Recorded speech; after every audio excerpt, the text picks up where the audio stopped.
Falling asleep on the job is one of the worst things that a security officer can do. It kills contracts and validates negative stereotypes. A Google search from any computer or cell phone for the term sleeping security officers will generate thousands of links, pictures, and videos of security personnel falling asleep or being asleep on the job. Everyone knows that sleeping on the job will get you fired. Yet, every security company owner eventually encounters this problem. What's the best way to prevent security officers from falling asleep? Today, we're exploring effective strategies to prevent security guards from falling asleep on the job. Here we go. Welcome to the Your Security Business Podcast, the place for security business owners looking to run productive, profitable security companies with less stress. In this episode, we're tackling a crucial issue in the industry: keeping your security guards awake and alert throughout their shifts. For those like myself that has been in the security industry for over 12, 15 years, it's important that we acknowledge one very important fact. Yes, your security officers are 100% responsible for making sure they get enough rest to perform their duties without falling asleep. It is not unreasonable to expect your employees to stay awake while on duty. Wait for it. However, it is also a fact that companies often have to assist their employees to help them meet company expectations. Sleeping on the job is just one of many examples of things that a company can create policies and procedures to address that help to prevent things from happening that interfere with an officer's ability to meet or exceed expectations. If you educate your guards about sleep health, consider sleep habits when scheduling, have consistent schedule times, teach them what to do if they get tired on duty, and have an effective sleep policy, you will make a significant impact on reducing officers sleeping on the job. It starts with education. Some of us old school folks think that being tired is part of the security profession, and it's a minor issue. We all tell stories about, yeah, man, I remember when I was up for 24 hours, or I worked 3 doubles back to back, whatever story you want to tell. And yes, those stories are oftentimes true. I myself have worked 24 hours. I can also tell you that I was nowhere near as effective at hour 14 or 16 as I was at hour 4 or 6. It's important for us all to admit that. No one is as effective and alert after 16 hours without sleep than they are after 4 hours if they haven't had any sleep. Let's look at the facts. According to the CDC, 1 in 3 Americans are consistently sleep deprived. That's over 30%. Research from the American Academy of Sleep Medicine indicates that night shift workers are at a higher risk of experiencing sleep disorders and disruptions to their circadian rhythms. For those of you who are wondering about circadian rhythms are your body's natural internal processes that regulate the sleep-wake cycle. I could get way deeper into it as far as the science of circadian rhythms and things of that nature. We're not going to do that in this case. What I will say is that this is the thing that regulates the energy and the flow within your body so that you are awake when you should be awake and asleep when you should be asleep. If those circadian rhythms get disrupted, it can lead to mental illness, impaired decision-making, and also compromised immune systems. According to the Sleep Foundation, 4.8 out of 10 workers report feeling regularly tired while on work. If almost 50% of the people working during the day are tired while on duty, what do you think that percentage is for night shift workers? I don't have the data, but I'm sure it's over 50% in this case. The nighttime is when people naturally fall asleep anyway. How do we use education to deal with this? We start by teaching our personnel about healthy sleep hygiene. I'm not an expert, once again, on sleep health. You're going to need to do your own research to come up with your own specific plans and approach to it. But here are a few things that are fairly universally considered to be sound sleep hygiene practices. Maintain a consistent sleep schedule. I know that sometimes in the security industry, this can be hard to do, but it's not impossible. If it's a situation where a person goes from having consistent sleep schedules once a week to at least having a consistent schedule 4 or 5 days a week, that goes a long way towards improving their overall sleep health. We can educate your officers about the importance of having a calm place to lay your head, turning the television off, eliminating extra noise, having complete darkness if possible, covering your eyes. There's all kinds of different things that can be done to create a comfortable environment, and avoiding stimulants before bedtime, like not drinking coffee late at night. All these are part of establishing an effective sleep routine and having optimal sleep hygiene. These are just some of the things that you can teach and talk about to your people. Believe it or not, it seems like common sense, but it's not. One thing that we all know from working in the private security industry is that common sense is just not common. I'm sorry, it just isn't.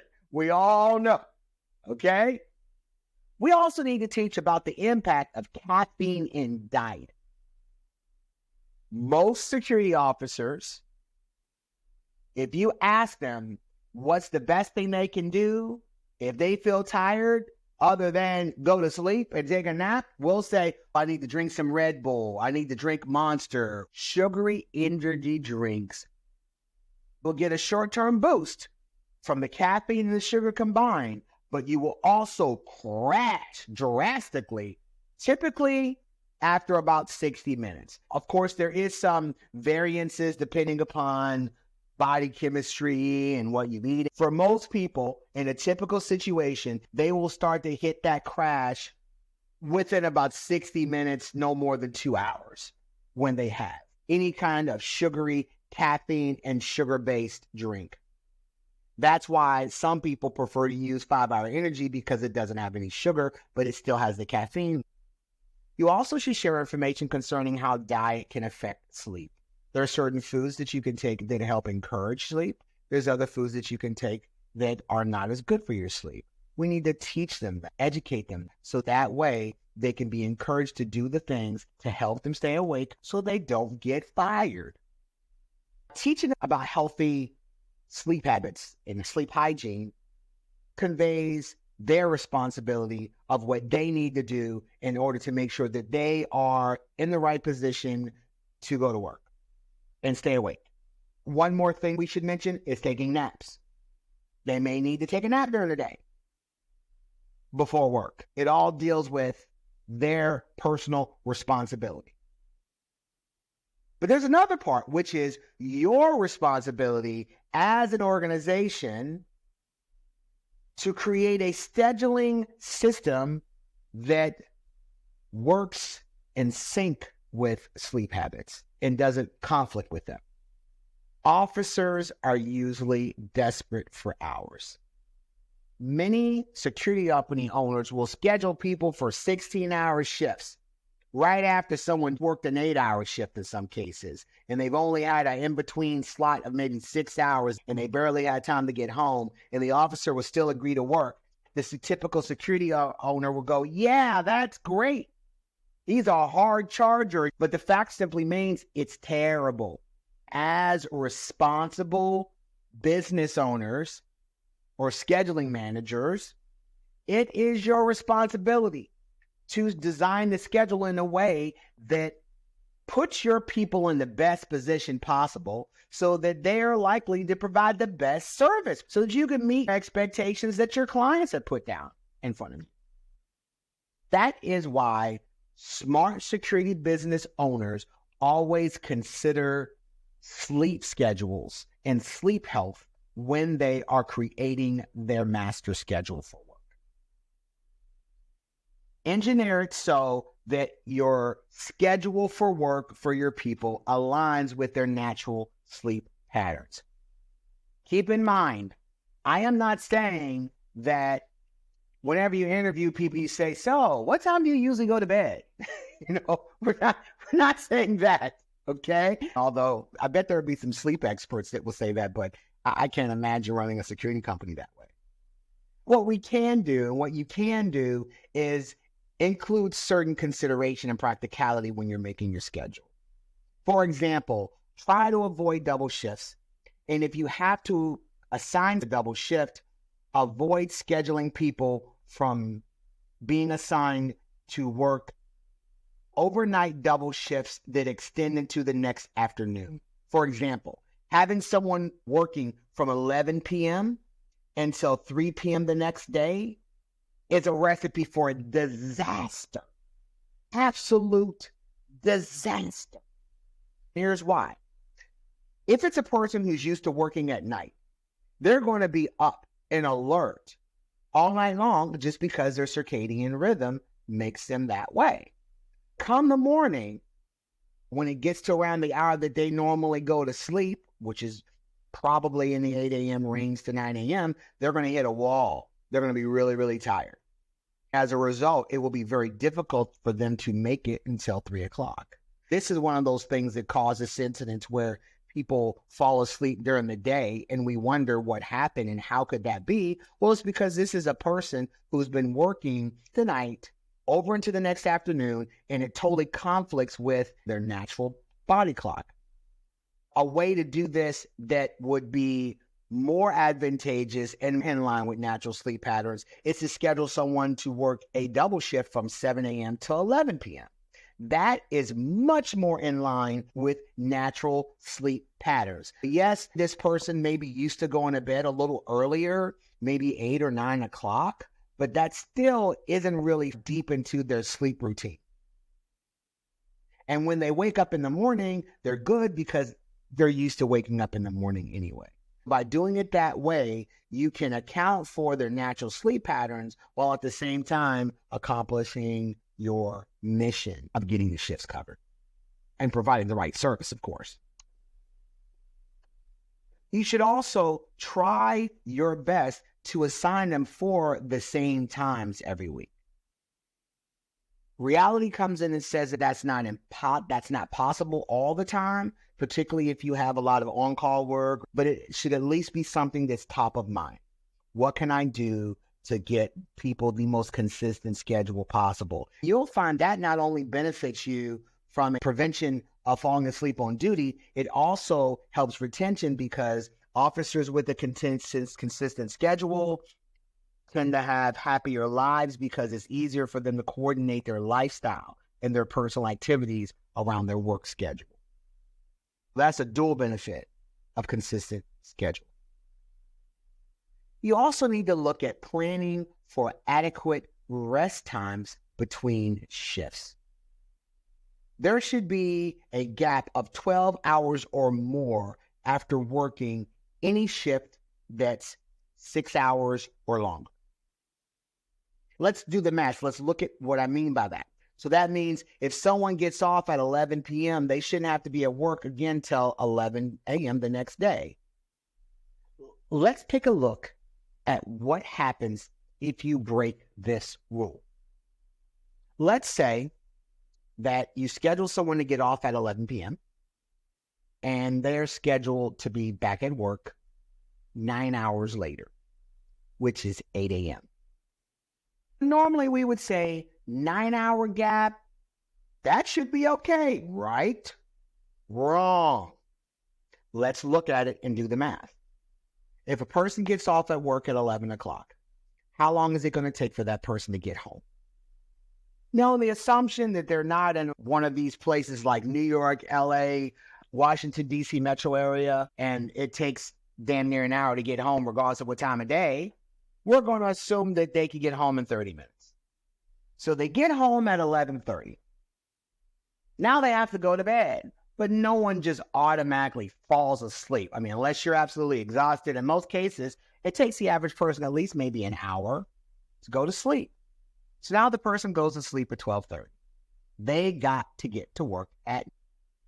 If they go to bed at 12:30, what time do they need to wake up to get to work on time? Well, you figure they need to shower or whatever when they get in the morning, get themselves together. That'll take about an hour. You want them to allow at least an hour of time to commute and get to work because we don't want them to be late. So if they have to be at work at 9, they have to get up at 7. So they've now had exactly 6.5 hours to get sleep. If everything works perfectly and they get home by 11:30 and get to sleep within an hour and they actually hear their alarm and everything, they'll get 6.5 hours sleep. In most cases, it doesn't work like that. In most cases, it's more like 5. Can this person still show up and do the job? Yes, but they will not do it as well as they would if they work for a company that considered their sleep habits. This is definitely one of those cases that could result in an officer falling asleep during the day. Why risk it when you can just consider sleep habits when creating your shift assignments and your work schedules? And that's why you have to teach your employees tactics for what to do if they happen to get tired while they're on duty, because it's probably going to happen at one time or another. Sometimes, due to life or other responsibilities, they may not have been able to implement all the sleep health things they intended. So we need to teach them about things that they can do when they're on duty if they get tired. Do your own research, but some things that I found to work really well: drinking water, walking around, doing some light exercise. I know for myself, if I'm working and I'm getting tired, I'll do some jumping jacks for a little bit just to get the blood working. Under no circumstances, though, should you be using sugary energy drinks. Instead, if you have an emergency, pop a 5-hour energy. Now, that's not recommended on the consistent, repeated basis, but it does work. And it does not have the sugar decline. People can have issues with caffeine. But if you're on duty and you don't have another option and you're tired, you're better off taking a 5-hour energy than being in a situation where they got to get fired. And that's just the point of the matter. But what happens if they do fall asleep?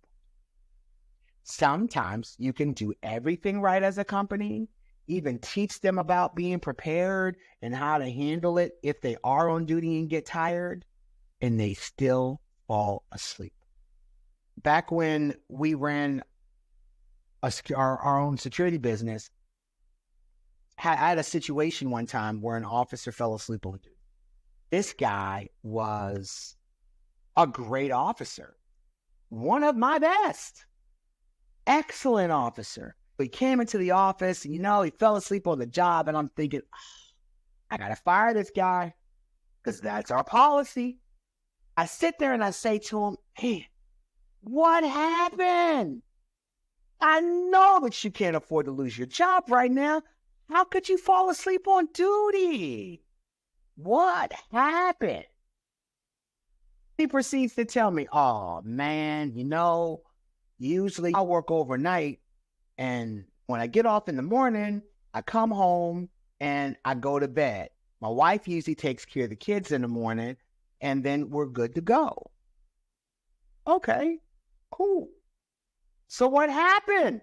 He said, well, what happened was I had been working all night, but when I got off in the morning, my wife had an early appointment that she didn't tell me about, so I had to stay up for a minute so I could take the kids to school and get them all ready. I finally got the kids ready, got them to school, then my wife came home, and we got into an argument about the fact that she didn't tell me about needing to take care of the kids and that she had an appointment and how I was going to be tired. It ended up being on and off arguments all day.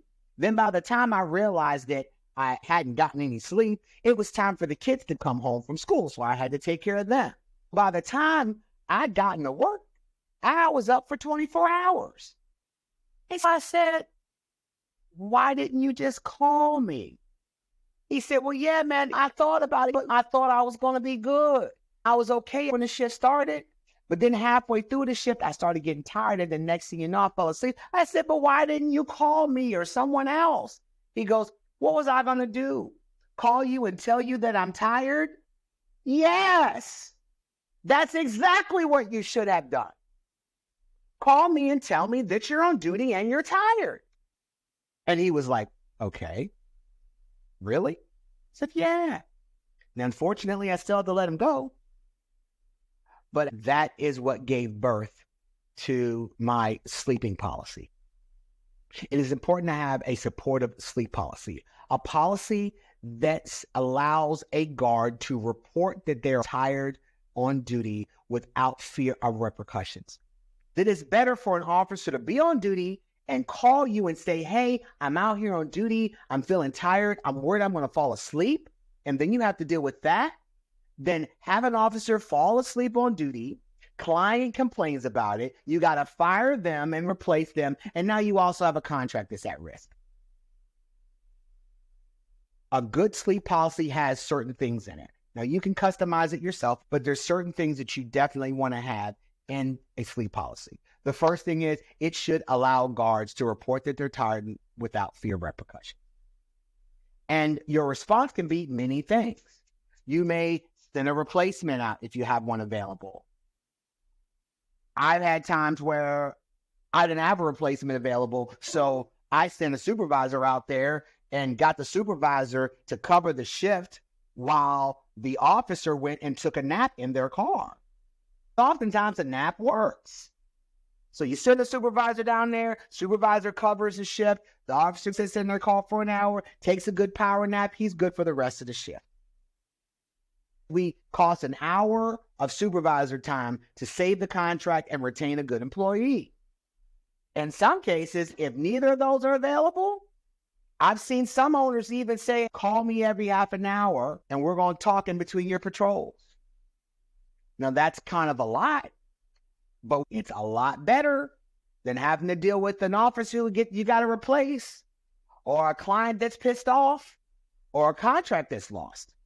All these are things that you can do, or even tell the officer to set their alarm on their phone for every 30 minutes and to call dispatch or call you every 30 minutes to check in. That won't prevent 100% from them from sleeping because, well, I guess they could fall asleep for 20 to 30 minutes, but they surely aren't going to fall asleep the whole time. All of these things are an important part of having a sleep policy where your officers understand if it happens that you're on duty, you thought you were going to be okay and you're not, let us know and we'll work it out.